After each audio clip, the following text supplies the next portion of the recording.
I'm going to give our panelists just an opportunity to introduce themselves and maybe tell us a little bit about the work they're doing and what excites them at this particular moment about the opportunities of AI, but maybe also what concerns them most about the challenges that face us in this particular moment.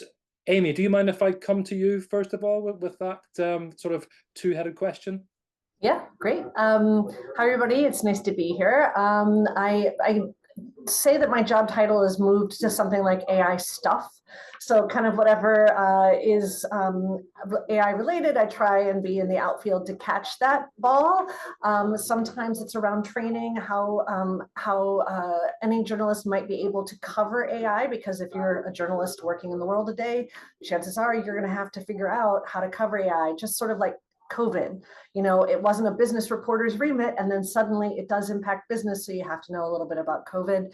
Same with AI, you just have to know a little bit about it. I'm also working on a project build at the moment. It's a verification dashboard tying back my previous life with the current one, mashing up about a dozen different tools through APIs for a dashboard for journalists to get to the bottom of the origin story of a piece of content.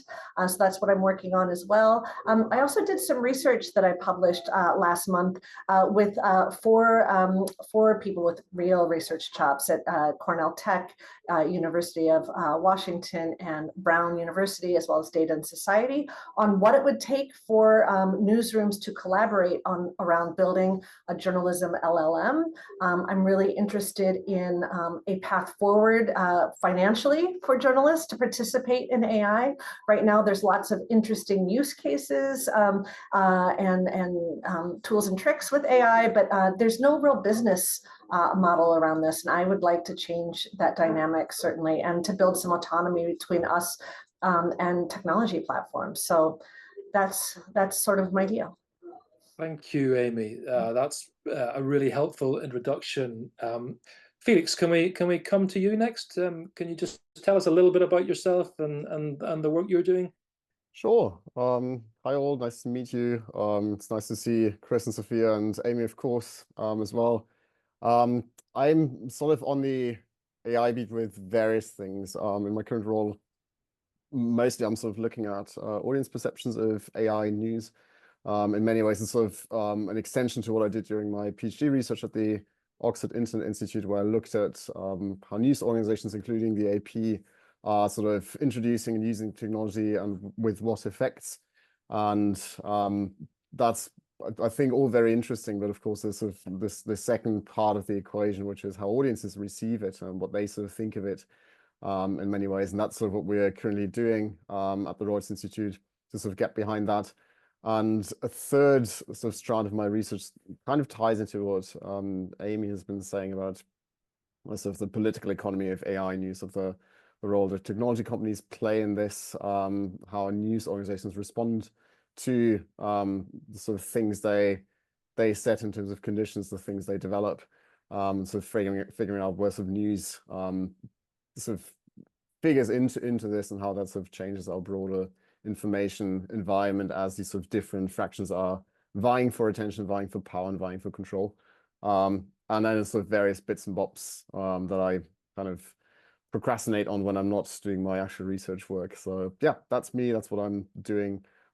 Things I'm excited about, I think just lots of really interesting use cases of AI that we currently see in the news. I think we've finally moved on from experimentation to actual implementation in many ways, sort of where the rubber hits the road. That's always fascinating to see. Things I'm slightly worried about. I think it's sort of really the power dynamics that unfold. It's not necessarily something new, but we also sort of really see an entrenchment of existing positions in various ways. And the thing I'm trying to wrap my head around is sort of what this entire talk about AGI means. I'm sort of a bit bearish on this one, but it seems to be sort of bubbling up again. And yeah, that's the one I'm sort of wondering about, and where I have lots of question marks. Okay, we can maybe dive into that a little bit later on during our discussion. Felix, thank you. Sophia, tell us a little bit about what you're working on at the moment, and yeah, and what intrigues you about the moment we find ourselves in terms of our relationship with AI and doing journalism. So for me, I feel two very different ways about it, and I think any journalist would and should. We worry about the bad, but we're optimistic about the good. So my first experience looking at AI was investigating misuse of it or abuse of it via reporting, for example, on deep fakes or AI, AI powered image-based abuse that was being targeted at people. I wrote about that as a senior news reporter at Vice News. And I've now been freelance, sort of a full-time traditional journalist / content creator now for some time. And as soon as I went freelance, the conversation around AI, it was when it was really accelerating, especially in the journalism space. And I had an idea of, can I build a tool that can actually use my data set, the same data set that I'm scared can be scraped, by a big LLM, then I'm scared that they could use it and profit from it when it's my data and no one should be profiting from it other than me. So I thought, I think that all my video data that I have amassed over the years from viral TikToks and Instagram reels that I've made, surely I can use that to make some kind of agentic AI or assistant that can help people make videos in my style. And I created a very rudimentary prototype last year, and I was fortunately it worked. The theory that I had worked, the data did what I asked it to. And then very fortunately, as you mentioned, I was able to submit it to a couple of awards. So I got the Georgina Henry Award for it, which gives awards in digital innovation.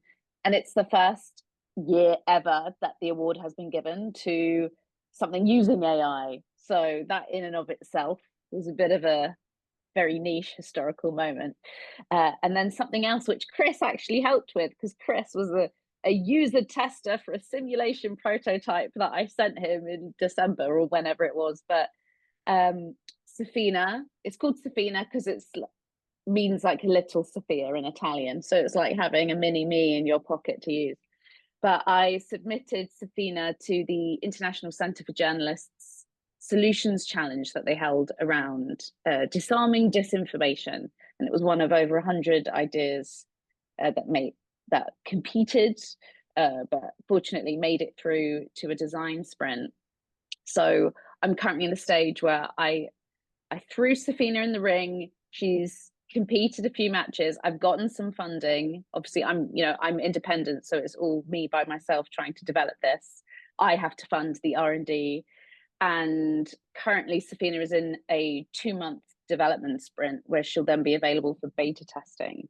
I'll then go through a month of that in April, and then theoretically May, June onwards, if everything goes well, Safina would be able to be used, for example, in newsrooms or by journalists around the world. So in conclusion, my first experience with AI was investigating people doing bad stuff with it, but my current experience with AI is actually trying to use it to make a positive impact on the world and help people like journalists, like experts, better amplify the work that they're doing in a video first social media environment. Terrific. Well, thank you, Sophia. And let's stay in that positive mood, certainly to begin with anyway. I mean, panelists, excite us about some of the ways that journalists, whether it's freelancers like Sophia or newsrooms, large newsrooms, excite us about some of the ways AI is being, as you say, Felix, being now implemented and being used to make journalists like us more productive, to make our lives easier, better, to help us do better journalism. Anybody want to just kick us off with just some of their favorite examples of how AI is being used in a positive way in journalism? Who wants to go first? I mean, Felix, thank you. I can make a quick start and just briefly talk about one software suite which I find quite fascinating, which is called Magna. It was developed by JP Politikens in Denmark, and it's pretty much. I mean, if you sort of look at it, it doesn't look very exciting. It's a software program. It's basically like firing up any sort of CMS on your computer, but with the sort of kicker is that it's powered by various sort of base models, some of them multimodal, I think, at this point. And it's been built by the JP Politikens team to help their journalists in various tasks. So it does everything from sort of making their vast archive more easily accessible. It helps with drafting summaries, bullet points, headlines, sort of all these things that, well, basically all these tasks that sort of accrue in any sort of editorial role. It assists, and at least what we know from the things we've sort of heard from JP Politikens and the people working there is that it actually has sort of helped in making their journalism not just more efficient, but also more creative in many ways, and sort of assisting their staff, not replacing them. I think it's just a really interesting case study because it's so neatly done and was sort of done in a very short amount of time. They really moved from experimentation to building something, then implementing that in the newsroom. I think for anyone who's interested in especially back-end uses of AI in journalism, I think that's one of the key examples. But I'm pretty sure Chris, Aimee, and Sophia will have other really interesting use cases too. Thank you, Felix. Aimee, anything that you have found to be particularly impactful and effective? Well, this is really boring, but transcription, it solves a need. And from all the experiments that I see, they're fun experiments, but it doesn't solve a need. So I think, until we strike upon things that truly solve a need, we're going to have a hard time getting people to adopt these tools. You would be hard pressed to find a journalist who's like, I couldn't possibly use a transcription tool, because it just makes the job so much easier. And even then, it's only 80%. It's not 100%, and it has a hard time with crosstalk and other things like that. But I think transcription is a game changer. It solves a need. Other things that I think are useful and good uses of AI are information retrieval from existing archives, and also sense making of like big documents. And we saw that with the Panama Papers years ago.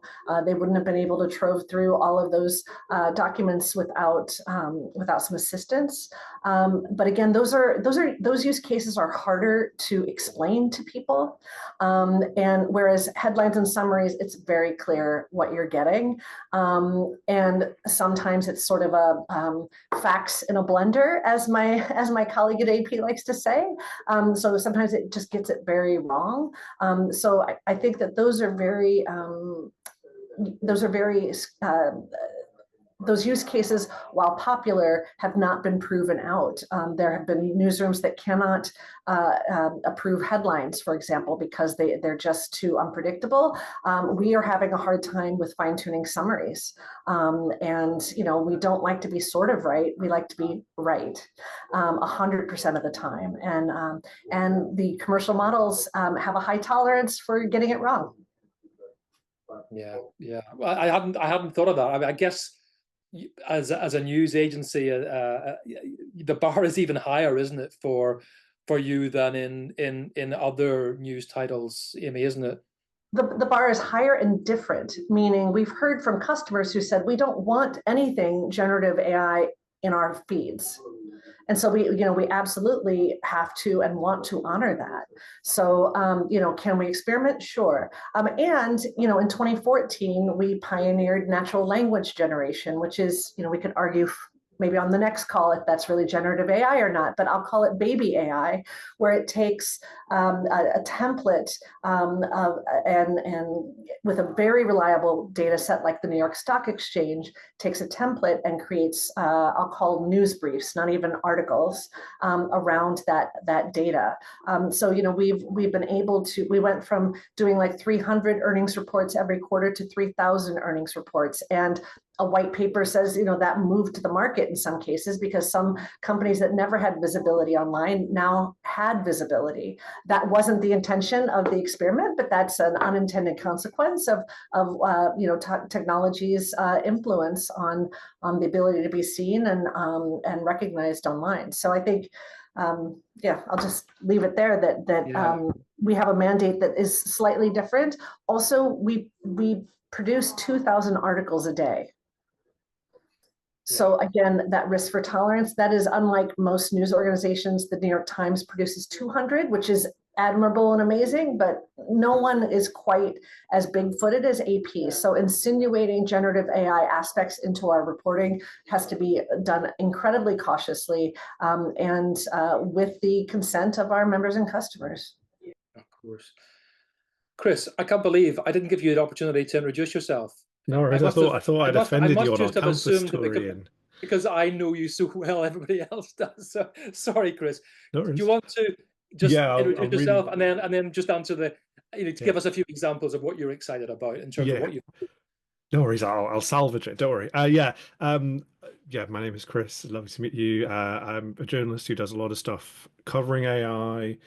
He dabbles in trying to think about how it can be used to make us more efficient as journalists, although I haven't really found a use case for that yet beyond the example that Aimee highlighted in terms of transcription. And frankly, I don't know what I did pre-Otter in the sort of half a decade or so that I was a journalist before I started using it.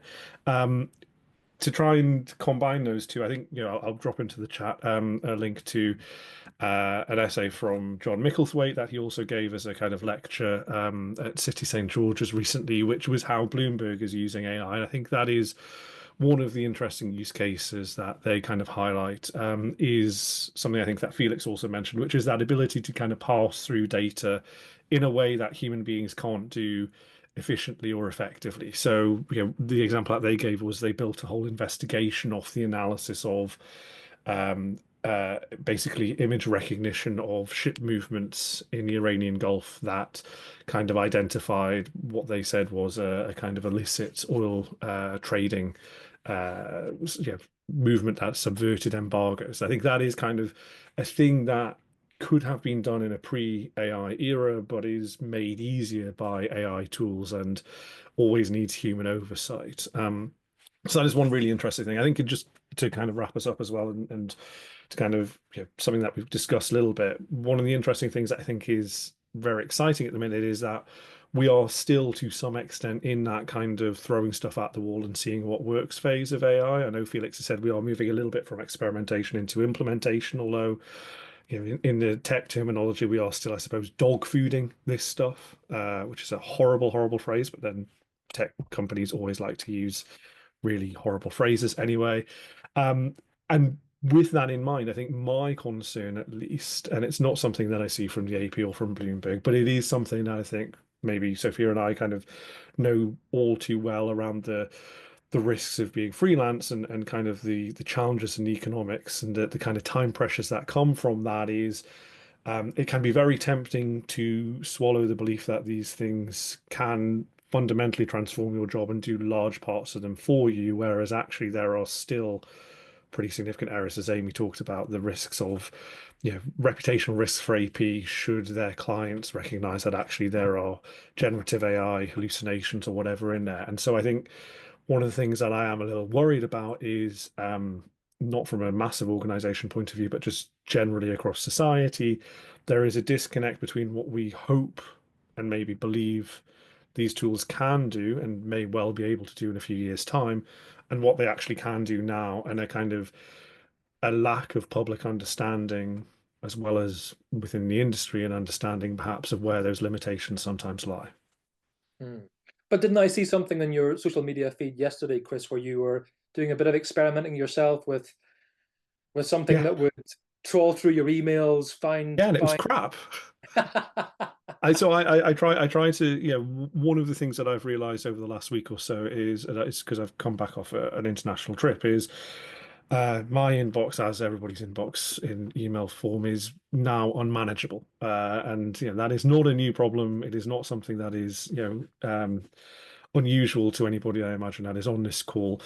But, almost missed what was a really interesting story that had been sent to me by a PR, because frankly, I just don't read press release emails anymore. And so I decided to see whether or not I could use Gemini, because I use Gmail as my kind of basic email inbox, which is Google's AI, generative AI chatbots, which they're layering throughout all of their services and is meant to make your lives much easier, to see whether it could just kind of filter out the wheat from the chaff. And it turns out it absolutely couldn't. And so, that is one of the friction points. I think that is a frustration for us as journalists, is we know this thing could be around the corner and this technology could be amazing, but actually it is not quite there yet. And we're in that kind of awkward friction point of not being able to figure that out quite. Okay, thank you, Chris. And Sophia, I mean, do you want to just tell us a little bit more about Sofina and what, how that will make your life and maybe other journalists' life easier, a little bit easier? I'll happily talk about that, but first, I want to bring up this amazing example of a newsroom and how they've used AI, because it's really cool. But then, before I do that, you've brought up email management. I've been using Fixer AI, and this is not an ad. It's changed, it's transformed how I do emails. I have two email inboxes that I run. One like my personal one, which inevitably still loads of work stuff goes through, and then I have a proper work one, and I've got it on the proper work one. And I'm transparent that I use it. I actually wrote a post on LinkedIn a few weeks ago saying that I've got it in my email signature now, that I have an AI, a tool assisting me with inbox management. And I think anyone who does should be using that. But what has been helpful about it, of course, it's not sending emails on my behalf, because I'd never allow that to happen. It's drafting emails on my behalf. It can tell when I kind of have to just sort of respond to say, thanks, I've read this, blah, blah, or whether an action needs to be made. And if it's a yes or a no action, it drafts both the yes and the no answers. And am I going in and am I editing them? Yeah. But of course, these responses that it comes up with are not perfect. Of course, they don't have all the information that I have, but the amount of time it has sliced off my email responding time that takes up a lot of my job has been really helpful. It also it's not been perfect with categorization, but it's been, I would say, 90% good with categorization. And it will tell me emails that are awaiting responses, marketing emails. That's where the main problem is, actually. There are some important emails that are not marketing that are going into the marketing section. So those, like the press release kind of emails, some of them are being lost, but otherwise it's generally very good. And I've enjoyed using it so far, and I'm interested to keep an eye on its development. But I wanted to bring up a newsroom's use of AI because, yeah, we're in a world where revenue streams for newsrooms are still, posing an existential crisis to a lot of how we fund ourselves.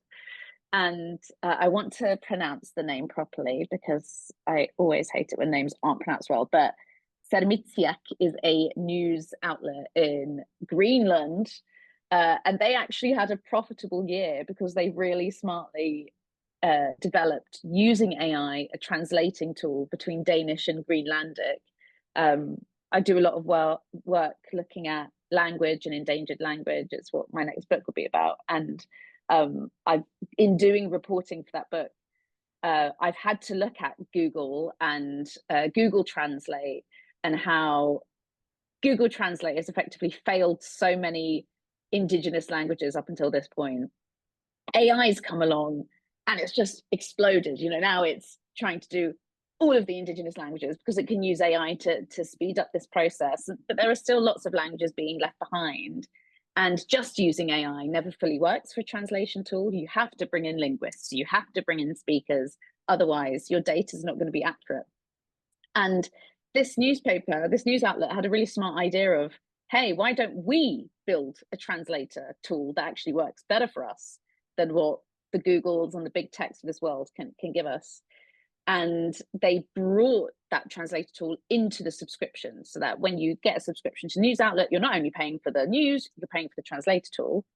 And they had a they were able to make a profit in the last year because of it. So I'm really excited about how AI can give newsrooms additional revenue streams that can end up funding our journalism. I am confident that the New York Times, which of course is now a gaming company and no longer a newspaper, I'm confident that they'll somehow be using AI in their games. If they aren't already doing that, they will at some point. And then finally, I'll stop rambling now, but Safina, as it stands, certainly the first version and the first features that Safina has, I am not the target market. It's not going to make my life any easier, other than it will have a filming feature that if I'm out and about and I'm not using my normal camera setup like I normally like to do, that would absolutely help me. Yes, I would be able to film a lot more quickly with the tool once it's built. But otherwise, it's very much for people who perhaps are less familiar with filming day to day and need assistance writing scripts. I don't need assistance writing scripts because I do it all the time, but it's mainly for people who are not so used to that. Okay, so it could be student journalists and others might find a use for it, Sophia? Yes, they absolutely will. They are the target market, as are, it's for people who regularly produce written work and they want to turn it video, currently aren't confident as to how they can do that. And they don't know how to write a script that could possibly go viral or perform well on an algorithmic platform. Okay, well, thank you, Sophia.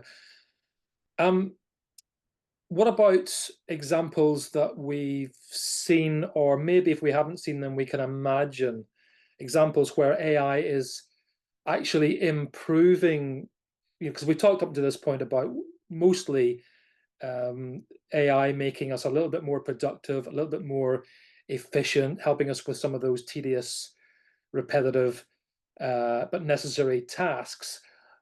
Can we get excited about the way AI might improve our storytelling, actually, or finding better stories or telling them in a better way, augmenting our skills in storytelling? Anybody on the panel seen any examples or have any thoughts about the possibility of that kind of maybe next level of AI augmentation? I can give a go at it really briefly, because I've used it in teaching, and I would actually kind of like to see it perhaps being used, or rather the way that I use it in teaching was to try and fill a gap in skills that I didn't have that I wanted to try and improve. So one of the things that generative AI chatbots are particularly good at and becoming better at as the new models are released is coding stuff. And I'm not very good at coding. I'm not someone who can actually code even HTML very particularly well. I did it when I was a kid, and now I can't necessarily do it. And so, one of the things that, has often been tried, and particularly in an era of news avoidance of the type that kind of the ISJ reports on in their annual reports of digital news reports and things like that, where we are all getting a little bit sick of kind of the traditional media format and also just the topics that are going on. There are interesting new ways that perhaps we can tell stories beyond just 500, 800 words or whatever, or even in video and audio. So gamification perhaps of a story might be interesting. And I did this with a kind of form of teaching where I had an idea that I wanted to basically test students' knowledge on their ability to write top lines of news reports. Ian is smiling because I tested this on one of his classes in one of his modules. And I had this vision of what I wanted it to be, but I could not do it myself. Or I could do it, but it would take me hours and hours to learn it. Whereas I think if you are a journalist who doesn't have that time because you are constantly under pressure to churn out those stories, you can kind of outsource some of that thinking and that ability to do the technical stuff, acting almost as kind of a collaborator or a co-pilot to a generative AI tool. And I managed to produce this thing that kind of works and is pretty good in a way that is far quicker than it would have taken me to have kind of read up on how to do this from scratch. So I can envisage a future where actually we kind of imagine new storytelling examples. I don't have any concrete examples of actual stories that we can maybe tell, but an interactive pick your own adventure game or something that will help people learn about the impact of the budget on their household. And that could be spun up relatively quickly by having someone using this sort of generative AI tool to try and develop that idea rather than, a whole team of coders, which obviously comes back to that challenge of inherent with everything around conversations of AI, which is, are we displacing people within newsrooms or people within organizations that actually we do still want? Yeah, thank you, Chris. Aimee, you were nodding there. Have you, as a strategist, have you been able to look ahead and see where AI might play a role in better reporting, more comprehensive reporting from around the world? Yeah, I mean, I think one of the big value props of generative AI could be in reformatting. So you have your base 800-word deeply reported article, and then you have the atomic parts of that article. And those atomic parts are then sent out to meet the audiences where they are, whether that's TikTok or TikTok or Instagram or other places, and to also maybe format it as a podcast in a way that newsrooms haven't been able to afford to do, and that audiences really have said, look, I'm driving in my car, I'm walking my dog, I don't have time to read, sit down and read it, but I could absolutely have it told to me. So I think it holds enormous promise for that multi-platform of a basic article. And then, of course, the information distribution for local newsrooms. Oftentimes, why people continue to subscribe is because of the obituaries, the police blotter items, the calendar, the community calendar events that are happening, just basic information. And so being able to corral that information and then distribute it in a way that doesn't tie up journalists who are eager to do a story, a deeply reported story, or to take those details. In the US, it's kind of creepy, but we really like police blotter items here. We just do. It's often why people subscribe. But if we can bring, we built a tool to automate this process. And we felt like while we don't love this, this service, we can bring some standards around it. We can encourage people to not include people's names and to not include ethnicity. And then when we were working with the Brainerd Dispatch in Minnesota on this, she said, we have a problem with fentanyl in our areas, but every day when we do an article or do a police blotter item, it's just one item. But if you take a look at those items month to month, you start to see an accumulative effect of where is the fentanyl, where are those arrests happening, where is the problem happening, and you can make deeper stories from that in a way that the day-to-day reporter who's doing those blotter items maybe just sees it as a one-off and not something that is accumulating. So I think that AI, again, can serve that purpose of taking those tedious tasks away and freeing up journalists to either do deeper reporting on the accumulation of data or to do something else entirely. And so what I'm hearing as well, Aimee, is there's an opportunity here to make our journalism more, what's the word, participatory, so that it's a collaboration, perhaps. There's an opportunity here for AI to help us be maybe more collaborative with our audience in terms of the news reporting. Is that the suggestion, perhaps? Certainly, there's opportunities for personalization and customization on that. I worry about people just picking all of the dessert items in a newsroom and not necessarily the meat and vegetables or whatever the tofu and vegetables, whatever gets your protein, but that we need to have a balance of that. I think the New York Times does an interesting job where they do have homepage personalization, but it's only on aspects of that homepage.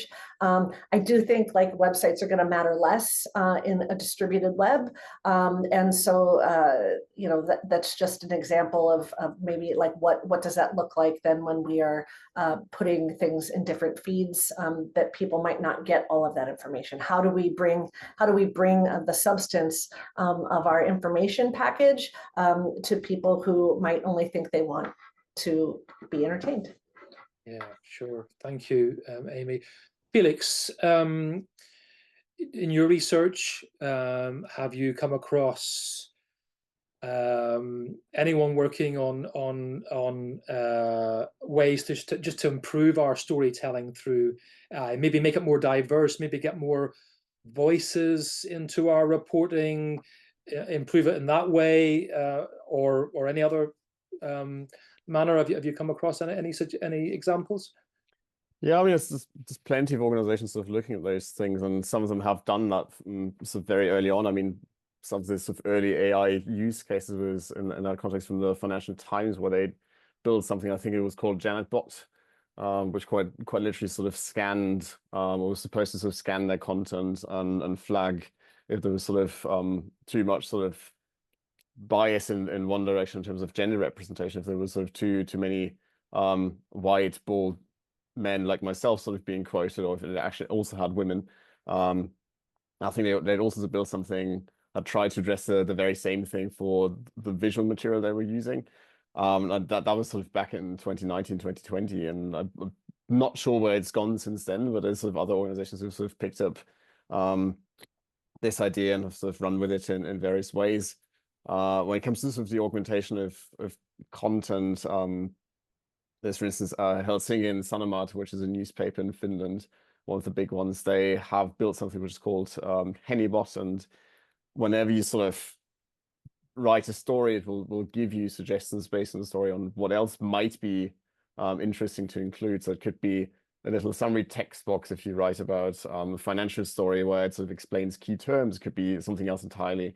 And so we basically sort of see those things popping up left, right, and center, where in many cases, organizations sort of have existing needs. They have maybe a pressure point, a problem that they want to solve, and they try and see if AI can be used for that. And increasingly, the answer is yes, it can be done. I think one thing we should probably touch upon is, in many ways, an issue I see with a lot of these sort of use cases of AI, and pretty sure Aimee knows what I'm talking about on this, is sort of how do we assess how well they work? And I think in some cases, that's very easy. We can very clearly say, for instance, we get a gain in effectiveness because something becomes possible in the first place with AI. And I think Chris mentioned that earlier, so or maybe it was Aimee, so stuff like the Panama Papers investigations.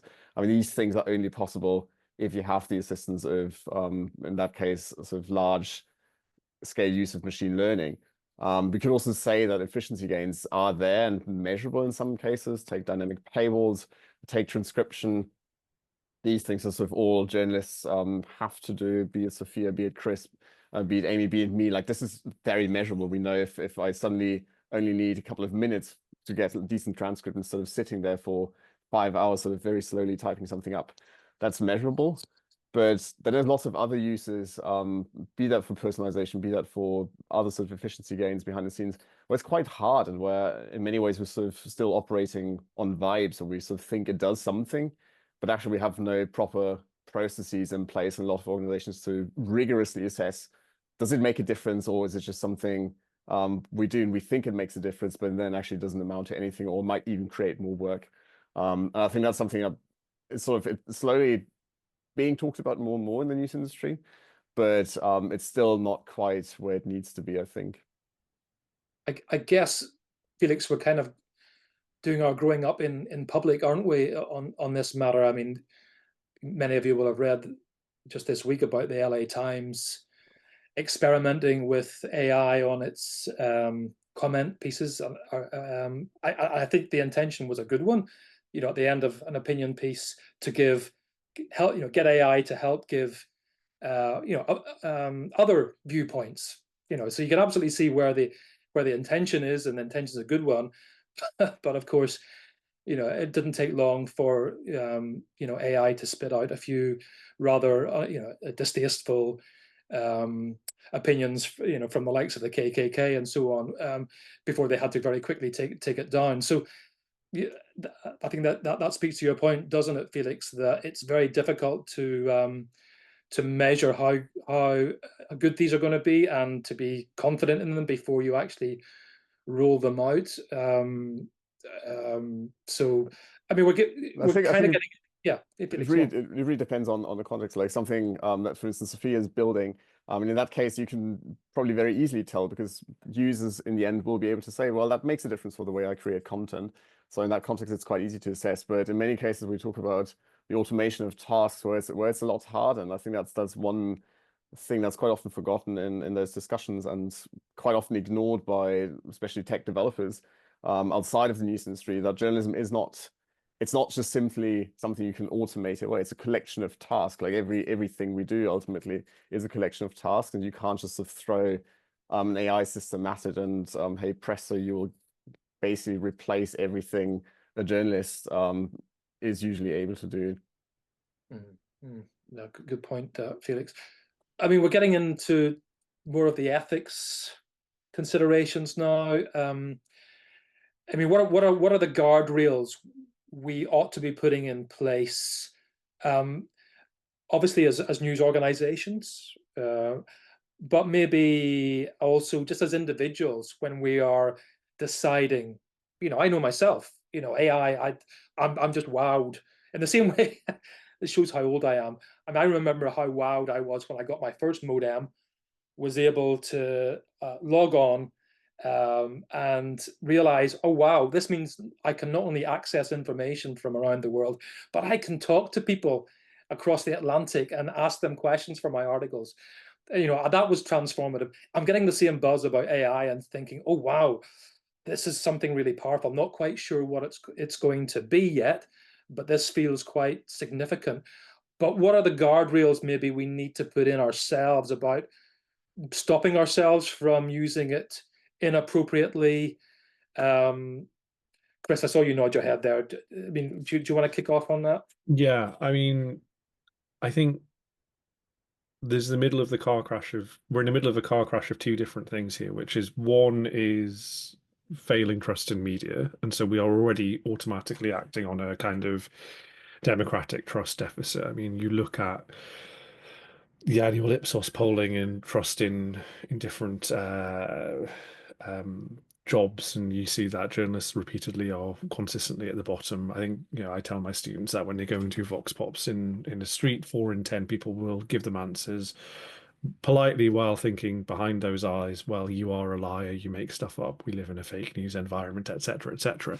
And at the same time, we live in a society that is trying to get to grips with this technology and a little bit skeptical about what happens there, because it comes with all of this big tech baggage as well. And so I think people are concerned around that as well, which means I think we have to be honest and open in terms of the disclosure around this sort of use. So if you are using AI, I think it needs to be disclosed, whether it is in the reporting process, whether it is in kind of the production process. You know, one of the interesting things is, you know, Otter kind of snuck in, I suppose, before more awareness and conversation around the ethical conundrums of this sort of stuff. Whereas there is an assumption by default that we will have our interview transcripts generated by Otter or a generative AI tool like that, which some people will be deeply uncomfortable with. I noticed Michael put into the text chat here a link for a kind of locally hosted privacy respecting transcription. One of the deals that we make with the devil when we use Otter is that,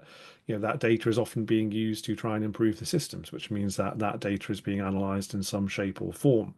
So I think that it is important that when we use these AI systems beyond, I would say, Otter, because it's already kind of established that that is the norm now, that we're honest about how these things are obtained, in the same way that, you know, we've talked in the last 5 or more years, particularly post-Trump, I suppose, so the last 10, of how journalists need to kind of be more open as to how the sausage is made in order to regain some of that lost trust, or to kind of, you know, find a surer footing in an uncertain information environment where fake news is bandied about a lot. I think AI kind of just amplifies that risk even more, and means we have to be kind of cleaner than clean. Yeah, thank you, Chris. Aimee, from a news organization point of view, what's AP's thinking on this?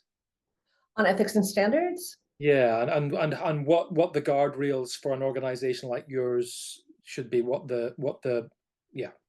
Yeah, I mean, look, AP is as attempts to be as transparent as possible. For example, with our 2014 earnings reports using natural language generation at the bottom, we mention the data set and the technology we use that's in a tagline, just so that our audience is aware that was how it was generated. And I believe we will continue to have that level of transparency with any type of technology we use that truly transforms the piece of information. So, and I think, the Nordic AI group has established amazing guidelines that I think are really useful if you're in a newsroom and you're just starting to think about guidelines and guardrails. And in fact, every Swedish newsroom, it's my understanding, every newsroom in Sweden has signed on to this. So these are just basic guiding principles. And I think, AP style book in particular is ubiquitous in US newsrooms. And what's great about AP style book is whenever you're in a time of crisis or something, if you have those guardrails in place, you don't have to be caught up in the anxiety of that chaos. You can lean back on those standards. And we saw that, and we're seeing it now as AP is being challenged for access to the White House, is that we had those guardrails in place. We have a reason for it.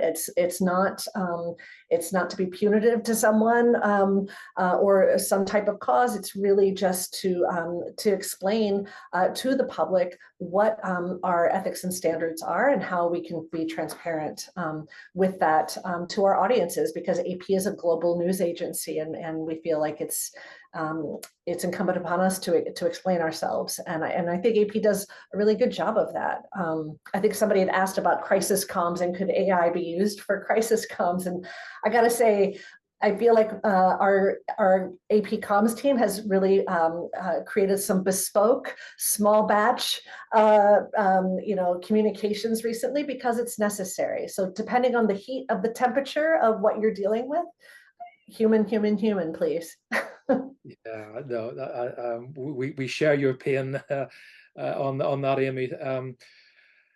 Felix, from your broader view of around the world, is anyone getting this right? I mean, Aimee's talked about the Nordic countries in particular. I mean, what can we learn from them? I mean, and maybe just explain, if you can, for us what the core essentials are of their guidelines that really need to be implemented elsewhere. And then have you seen others that maybe augment those guidelines with even stronger guidelines? Yeah, I mean, like, I can't speak directly to the Nordic AI guidelines, mostly because it's been a while since I've read them, so I'm not up to speed on it. And I think, Aimee, if it's sort of on top of your head, you might be better able to address that. I think generally something that sort of unites most guidelines that I've seen at this point is really just sort of focus on being transparent about AI use, especially where there's a risk that audiences could feel misled from the use, and having humans in the loop for quite a lot of tasks. And in between, there's sort of lots of gray, and different organizations interpret that differently. But this is sort of the two key things that I've seen. And in many ways, it sort of reflects what we know from audience research, both done within the industry, but also within academic circles, what audiences want. And predominantly people say they do want disclosure, although it's not always quite clear for what. There's sort of a bit of a shifting thing depending on the task and depending on how you ask them. They also usually say that they want sort of clear communication about how AI is being used by news organizations, for what purpose. They also want to know about the benefits, what's sort of in it for them. How does it make the journalism they receive better, more interesting, more qualitative, more personalized in many ways. They're also quite clear that not everything needs to be disclosed, especially when it sort of relates to things like backend tasks. Lots of people say, well, actually, we don't necessarily need to know how Sophia is using AI to sort of automate part of her emails, or how Chris uses AI to sort through an Excel spreadsheet, or how Aimee uses AI to transcribe something. That's where lots of people, at least when we sort of poll them and ask them in focus groups, say, well, actually, this is not so relevant.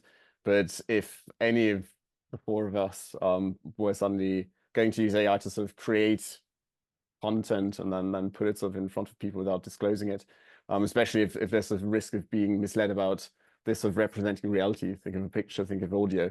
That's what lots of people say, actually, we want this disclosed so we can assess for ourselves.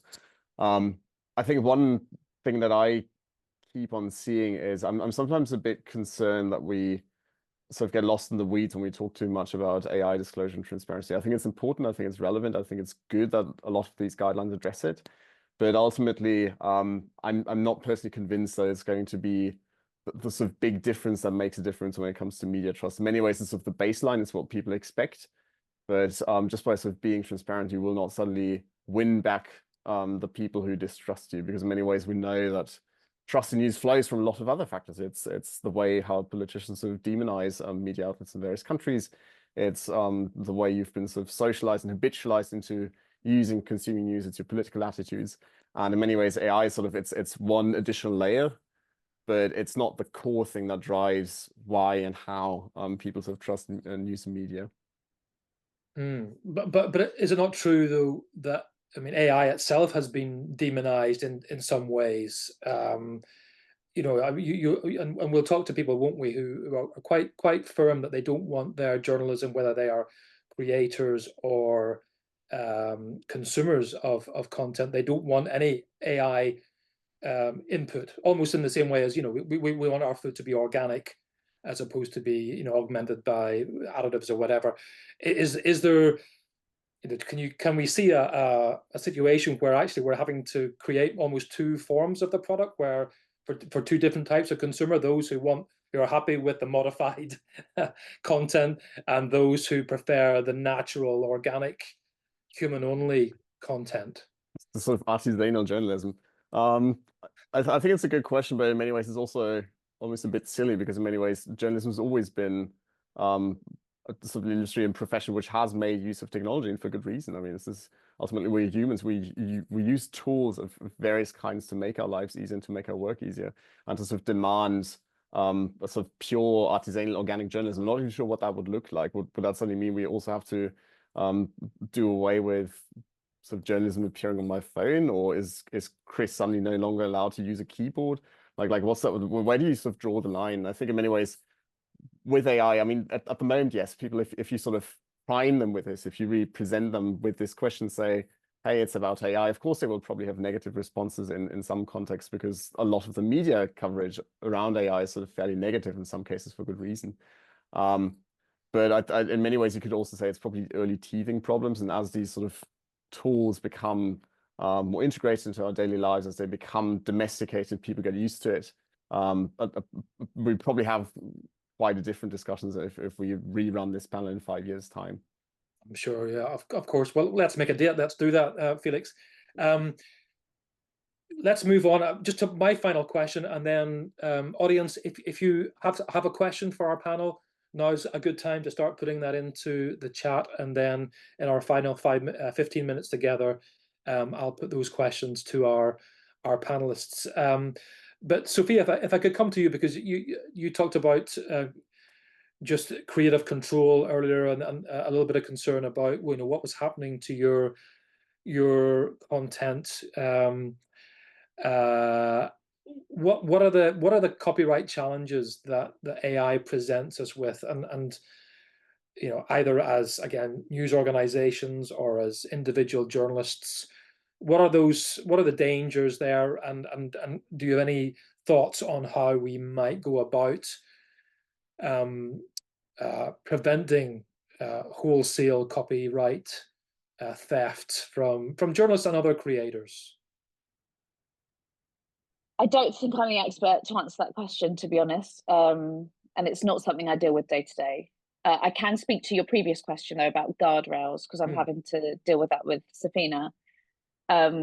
With Safina, it's really interesting, because if I am talking about the tool with non-journalists, there is a question they never ask me. And then if I'm speaking about the tool with journalists, there's a question I usually am asked, which is, you know, theoretically, this is an app that is going to help me, you know, make video that hopefully performs well online. What happens if someone uses Safina to spread misinformation?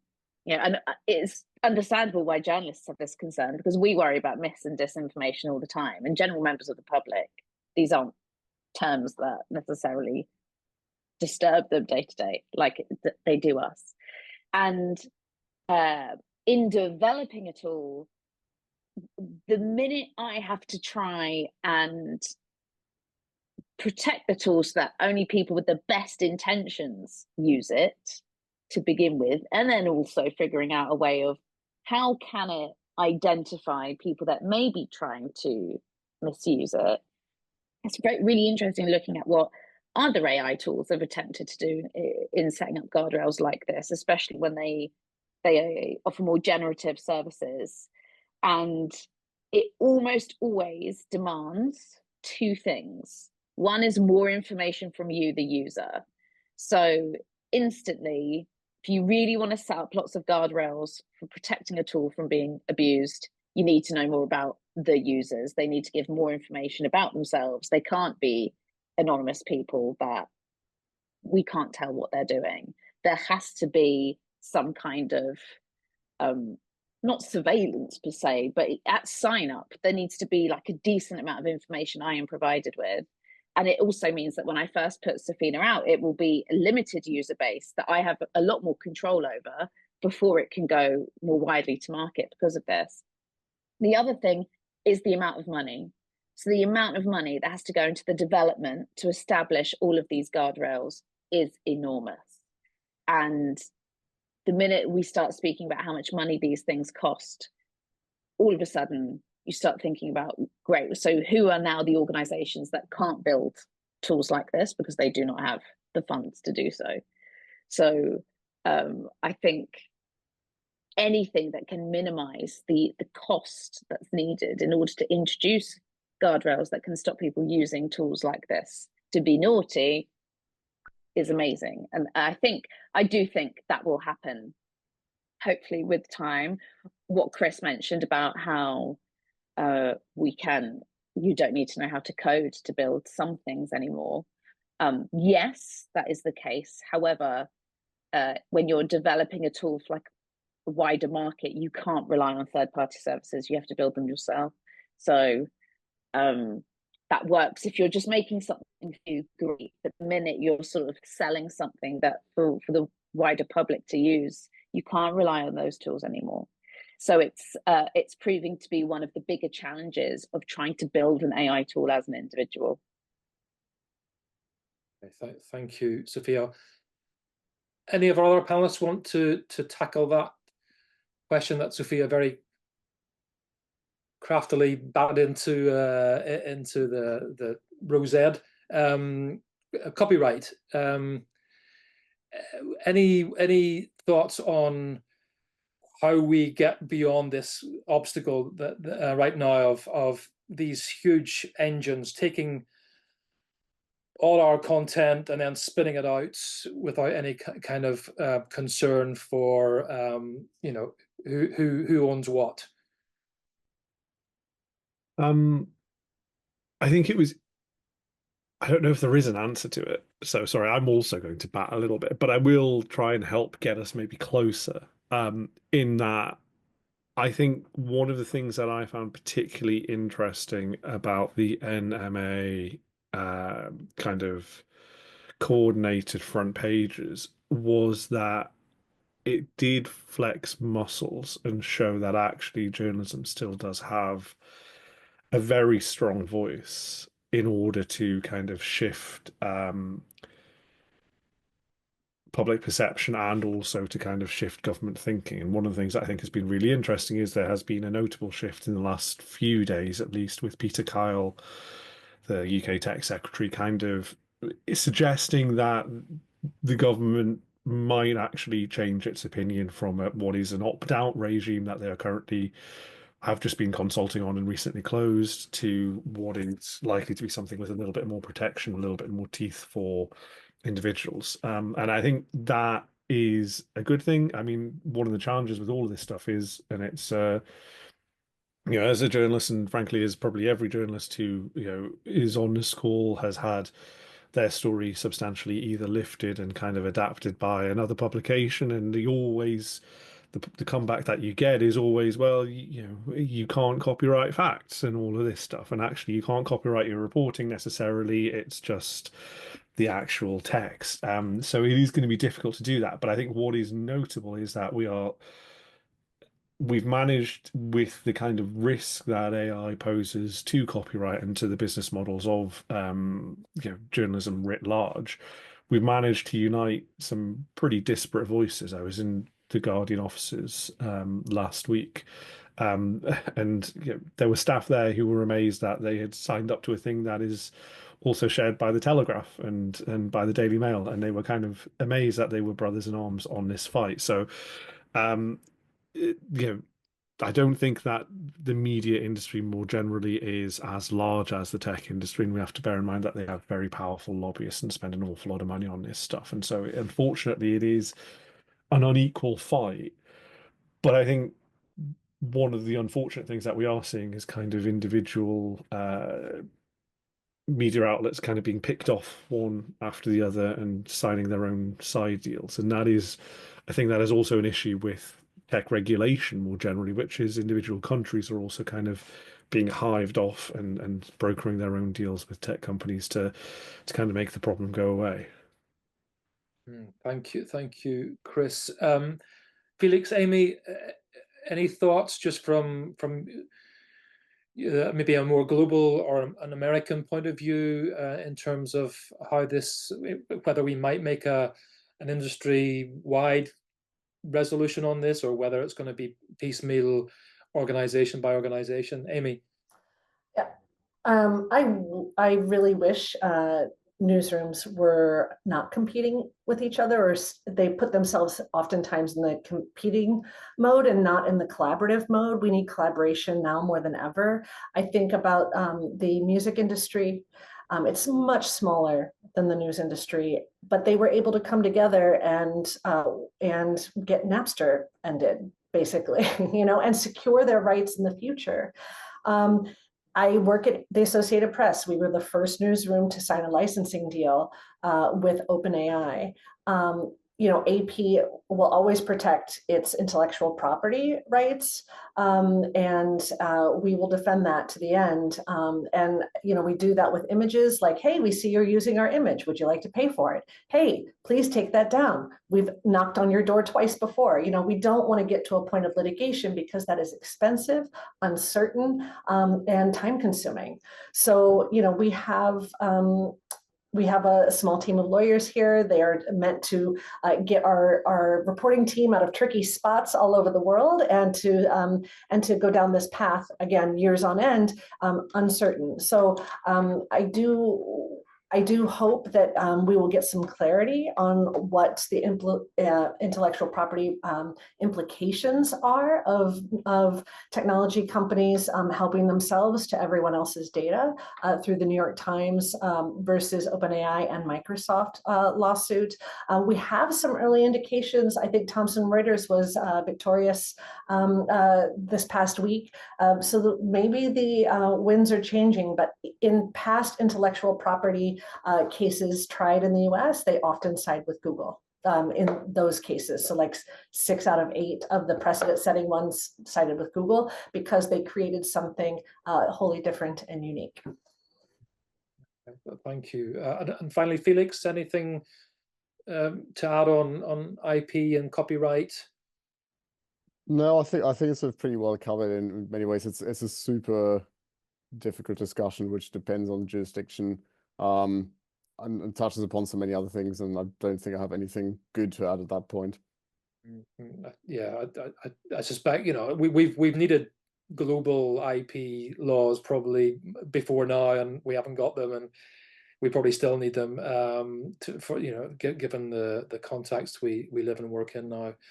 Well, thank you, folks. I'm just going to give our audience an opportunity to pitch in with their questions. I've got a couple already. Please, audience, if you've got any more, put them into the chat now. I think we maybe referenced this question from David a little bit earlier on, but David, who works in and around NHS and with academic institutions, is asking, could organizations, could their internal comms teams use AI systems to help them in controlling the narrative breaking news stories. Yeah, it was you, Aimee, wasn't it, that referenced that? But you know, is that a possibility for David and others to harness AI, maybe because these stories are, you know, break very quickly, and being able to respond quickly is important? Can we automate some of that? Is that possible to do that kind of storytelling? Anyone got any views on that? I mean, you could war game, right? You could war game your response to it. And you know, one of the joys of LLMs, of these kind of AI chatbots, is that they can adopt personas pretty well and kind of smush together the collective quote unquote knowledge. It's always, whenever I say knowledge or thinks around AI, please assume that I'm doing this all the time. Otherwise, my arms will cramp and I will get very, very tired from it. Yeah, they kind of smush together the collective knowledge of all of this stuff, so they can say, well, we have seen, you know, issues that are unspooling and causing issues here, and this is the kind of responses that did work in the past and the ones that didn't. So you could, I mean, you could, I imagine, use that if you're in a bit of a panic or wanting to kind of control a narrative or understand a response to a breaking news story around that there, and kind of, you know, portray the chatbot almost as like a phalanx of hostile reporters. Obviously, as a journalist, I would suggest that you don't do that and you just let us have our fun. But you know, that is one way that you could potentially use it. Okay, thank you, Chris. If nobody else on the panel has anything to add on that, let's come to Rhiannon. Rhiannon made a point earlier on. I don't know if you saw that, Sophia, but she liked your example you gave about Denmark and Iceland. Sounds fascinating. I think would be of interest to colleagues here who teach translation and interpretation at Newcastle University, as well as colleagues who do research and teaching around intangible heritage. So you can maybe connect with Rhiannon later on about that. And then Rhiannon had a question prompted by Aimee's comment about wanting to strike a balance to ensure people don't just choose the desserts, if you remember Aimee making that comment, but they're able to get some protein and vegetables. There's an argument for some shaping of the diet of AI-generated news. Could Aimee and potentially other panelists comment on this issue and the ethical dimension it might throw up? So yeah, it is, you know, this idea of you know, we miss the serendipity, don't we, of newspapers, or I do anyway, you know, making us read things that, you know, we wouldn't normally read about. We miss that digitally. Can we somehow use AI, I think, to get back to that serendipity of just coming across things that we don't normally read about, viewpoints we don't normally see? And I think Rhiannon's asking, you know, is that possible? But also, is there you know, is there an ethical dimension a further ethical dimension that throws up? Aimee, since you came up with the idea, first of all, I mean, do you want to comment on that suggestion? Yeah, I mean, you know, I came up through newspapers for like a hot minute and then was quickly on the web. But, you know, newspapers used to guide its audience through what was the most important thing, what was the second most important thing, what was everything above the fold. We have lost that power dynamic a long time ago, and I don't think we'll ever get it back. That said, I remember sitting in those A1 meetings at the New York Times when I was online, and I learned so much about the hierarchy of news. What is the most important thing to our audience? And I do think people build a relationship with newsrooms and with publication titles, and really do hand over some of their trust to those decision makers in news who see this stuff every day and can help prioritize what they should look at. Because on your Instagram feed, everything looks the same. Everything is of equal weight. The cat video video and the house that's burning down the street from you. Like, all of those things are of equal weight, and as a consumer, I would feel overwhelmed and maybe more inclined to review cat videos. So we are not in charge of those algorithms. We are not in charge of those distribution pipes. So it's a matter of, in this distributed web, how do we get some of that influence back? And part of that is creating our own apps, podcast, newsletters, ways to engage people directly, and again, being that trusted source in a very turbulent time. Yeah, thank you, Aimee. Tom actually makes a comment about that. Tom has a suggestion that maybe, maybe a bit like a fitness app tells you that it's time to rest. Perhaps, we could build some kind of AI technology that would warn us when we are, reading too much of the same content. Maybe at least. So maybe it doesn't necessarily, curate it for us and tell us what to read, but it maybe at least gives us a warning that we're reading reading too much of the, eating too much dessert, I guess, in this, if we want to use that metaphor. So thank you for that, Tom. And then Tom asks a question: with any new technology, invariably something goes wrong, wrinkles must be ironed out, and occasionally people are hurt. When something eventually does go wrong, do we think the skepticism and fear around AI will allow for the same tolerances and teething pains, or might enhanced scrutiny excessively inhibit early development and adoption of this technology within the field?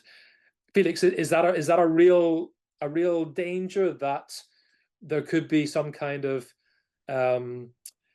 reaction against AI, which pushes back its the development of the positive aspects of it? I think that's unlikely. It just doesn't chime with what we're seeing. Like, AI is sort of, it's being very strongly pushed by the tech sector. There's lots of people in various industries, not just the news, but sort of other industries within government who are quite keen on sort of exploring the technologies. And there's lots of people who have started playing around with it, who find it entertaining, useful, interesting. So I think sort of the risk that the genie will be sort of pushed back into the bottle by sort of excessive cautiousness, I don't think that's particularly pronounced. If anything, I think the sort of risk is on the other side, where we're in some contexts not cautious enough, maybe a bit too willing to play fast and loose with it, without sort of thinking about what might sort of go wrong. In the news, again, I think it's a mixture. We see some organizations who are really sort of trying their best in exploring what can be done and doing it in a way that is responsible, and sort of safeguards their interests, but also the interests of their audiences. But we also see organizations who, quite frankly, couldn't care less and just sort of throw themselves at it without really sort of any consideration for the harm they might be causing. So yeah, I'm personally not convinced that we sort of have a risk of being too cautious. If anything, it's probably a little bit or not enough cautiousness in some contexts. Yes, thank you, Felix. Sophia, you just dropped into the chat there, just on the previous point about blind spots. Do you want to just tell us a little bit about Ground News, and you're going to be doing some kind of work with them? Yeah, that's how I found out about them. They approached me for a brand partnership, and obviously when I get approached to do brand partnerships, which is an important revenue stream for me now as a content creator, I only say yes to brands that I like and think they do interesting things. And I said yes to Ground News because if you go on it, I mean, it is really cool. They'll show you a news story, and they tell you how much. There's like a bar, and it shows you left-wing media, center media, and right-wing media, and it will show you how a story's been reported. So you can very instantly get an idea whether only right-wing media has reported on this, or it's pretty balanced, everyone's covering this story. And then the methodology behind it, when I checked it out, was really robust. But I thought that was a great way of using AI. It's not simply news aggregation. It's like news aggregation with a purpose. You know, not everyone would want to use a tool like Grammys, but people who either are really worried about media bias and want a way to like make through the noise, they'd use it, or people who are worried about their own possible media bias. So I can see myself using it in the future in actually trying to make sure if there are blind spots in my own worldview to kind of have them plugged, which is quite interesting. But that is a way that AI is already being used in the way that you were describing earlier, that I'm aware of. Thank you. Thank you for clarifying and elaborating on that. Sophia, Chris, do you want to say just something on you know, whether or not there could be a reaction against AI? Yeah, I mean, I think it's interesting actually because I don't think Tom intended it to be this, but the end of his is exactly the argument that big tech companies use against regulation of saying, well, you know, we can't possibly do this because it's important and it's game changing and it's going to be vital for the future of the world in terms of like, if we regulate too strongly, we will inhibit stuff. I do think that we need to have some sorts of checks and balances, and I think one of the things, just to build on Felix's point, which is that, you know, organizations, news organizations in particular, I think are acutely aware of these challenges and the risks of technology going wrong. One of the things that I think we ought to recognize, though, is that actually the media industry is increasingly no longer controlled within those, you know, news organizations, and actually even those news organizations will rely on individual journalists, they'll rely on freelancers, they rely on kind of tenuously employed individuals who sadly may not always be as scrupulous. You know, I've had in the last few weeks, you know, a slew of kind of updated freelancer guidelines from various publications which say thou shalt not use generative AI. And, you know, I'm happy to follow that because I know that there are risks of hallucinations, of confabulations, of bias, of frankly a list as long as your arm of all of the issues that can come. But the reality is, you know, will everybody be like that? And as I suppose we move to a more contingent workforce within large parts of the media, 538 run by ABC just laid off all of their staff today. We've seen 4,000 layoffs last year across the UK and the US, 900 in January so far alone across those two countries.